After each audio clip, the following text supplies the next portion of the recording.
महापालिकेतील सर्व कर्मचारी व अधिकाऱ्यांसाठी जून पासून गणवेशाची ड्रेस कोड सक्ती करण्यात येणार आहे। या गणवेशाच्या रंगाविषयी आयुक्त डॉक्टर सचिन ओंबासे यांच्याशी चर्चा करून निर्णय घेतला जाईल, अशी माहिती महापौर विनायक कोंड्याल यांनी दिली। पालिकेच्या सर्व नगरसेवकांना ओळखपत्र व बॅच बिल्ले दिले आहेत। त्यानंतर अधिकारी व कर्मचाऱ्यांना गणवेश देण्यात येईल। यापूर्वी 2014 मध्ये गणवेशाची सक्ती करण्यात आली होती।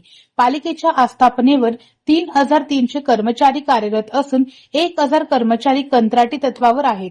या सर्वांना आता गणवेशात यावे लागणार आहे।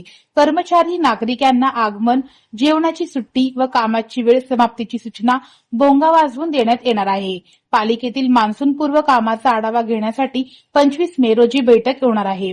या बैठकीत नाले सफाई कामाचा आढावा घेण्यात येणार आहे।